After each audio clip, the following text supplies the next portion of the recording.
ini ya. Assalamualaikum warahmatullahi wabarakatuh. Kembali bersama saya Supin Hadi, sahabat Pena Sultan, di mana saja Anda dapat memantau siaran kami pada kesempatan kali ini. Dan saya ingin perkenalkan narasumber yang satu ini yang mungkin sudah tidak asing lagi bagi Anda sekalian. Kalau dulu dengar pengobatan gratis, sunatan massal, kemudian ambulans gratis, kacamata baca gratis. Ini orangnya, Dr. Andes Haji Umar Arsal, mantan anggota DPR RI 2 periode.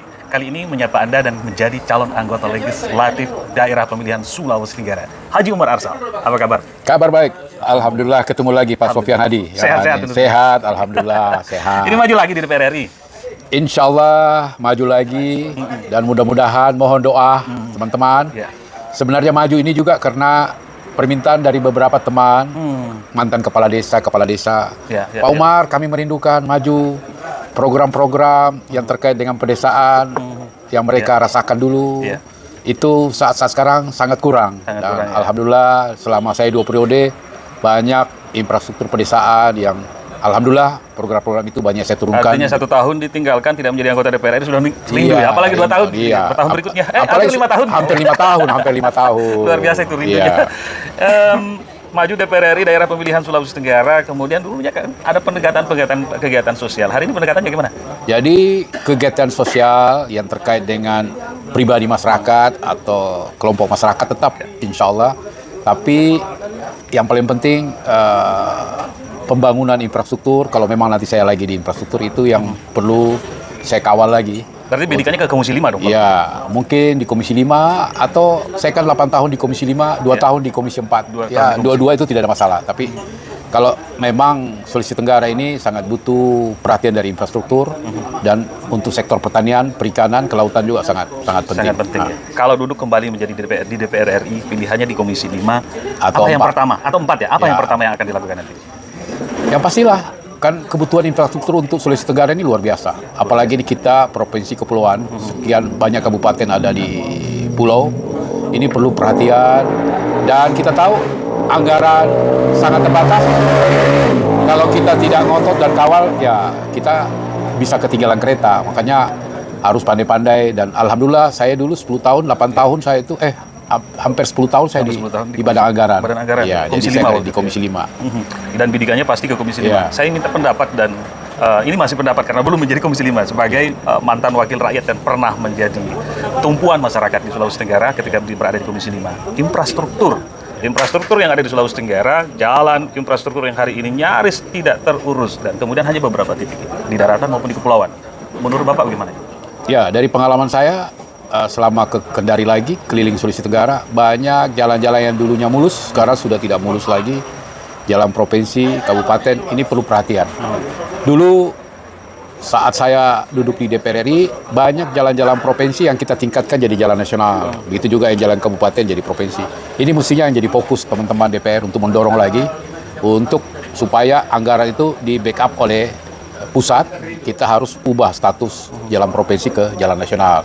Dengan catatan, misalnya kan lagi marak di tempat-tempat wisata dan industri. Semua itu bisa kita angkat jalan provinsi itu jadi jalan nasional karena menuju tempat sentra produksi atau tempat-tempat pusat wisata itu bisa. Bisa, ya. Itu bisa naik ke bisa. Dan kalau sudah naik kan artinya itu sudah anggaran dari pusat, jadi perhatian dari pusat. Jadi tergantung teman-teman yang di komisi terkait yang mendorong karena itu sudah jadi anggaran nasional. Satu sampel Konawe Selatan, wilayah Angata dan sampai di wilayah Boro-Boro. Itu kan jalannya rusak ya. Itu mau diangkat ke jalan dari provinsi ke pusat. Itu seberapa apa lama gitu proses birokrasinya supaya bisa itu tergantung lobby dan tergantung kalau memang di situ ada sentra-sentra politik, ada sentra wisata yang memang itu dengan sendirinya jadi jalan nasional. Iya, itu tergantung tempatnya wisata. Ya, kalau ada wisata itu harus. Tapi di situ belum ada tempat wisata. Kalau bukan wisata, ada industri lah, atau ada pelabuhan yang besar, atau ada apa ya itu bisa semua. Bisa semua. Ya, bisa. Oke, sahabat, kita berada di salah satu warung kopi di area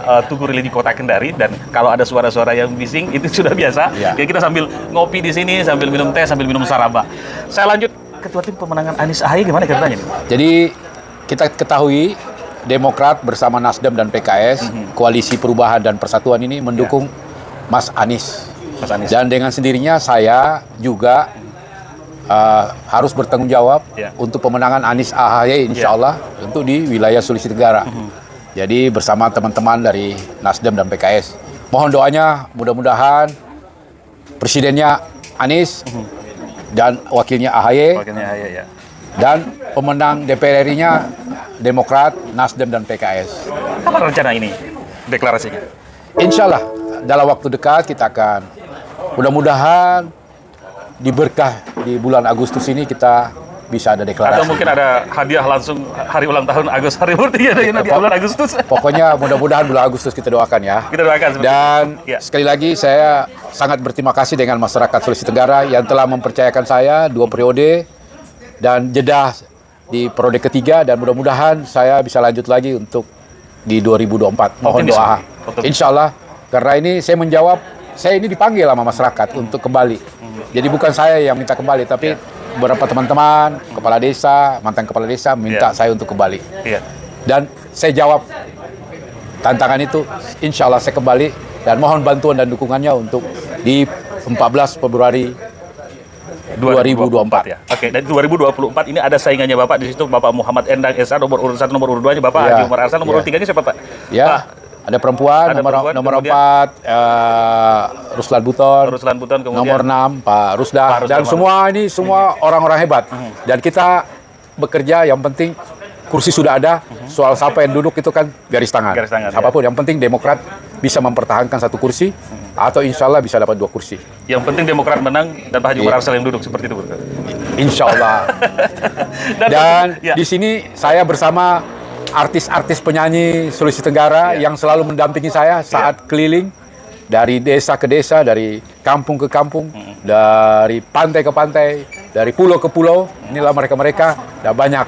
Hari ini ngumpul deh. Dan Ya, lagi Runi. Yang ini kebetulan yang Oh ada ya, sebagai closing mungkin rencana untuk turun ke lapangan ini kan mulai besok ya. besok. Insya Allah mulai turun di Konsel. Saya besok ada 3 titik, Ya. dan di Konsel hari besok 2 dan 3. 2 dan 3. Berikutnya 4, 5, 6 di Konawe. Di Konawe. Ya. Satu hari rencananya ada 3 titik. 3 titik ini kepulauan belum sampai. Pulau nanti rencana kepulauan akhir Agustus. Akhir Agustus. Baik sahabat pena, ini adalah diskusi kita, dan siapapun yang menyaksikan ke rekaman ini, Anda berhak selanjutnya untuk memilih setelah mendengarkan apa yang menjadi ide dan gagasannya ketika dia terpilih menjadi anggota DPR RI. Artinya Sultra memilih hari ini di 2024 menjadi hak kita semua sebagai masyarakat. Kita tidak ada intervensi, siapapun tidak bisa diintervensi dengan Ya. money politik maupun apapun, sehingga hak kita untuk memilih menjadi kemerdekaan kita. Saya Supian Hadi mengucapkan terima kasih atas perhatian Anda. Assalamualaikum warahmatullahi wabarakatuh. Waalaikumsalam. Oke. Silakan musik.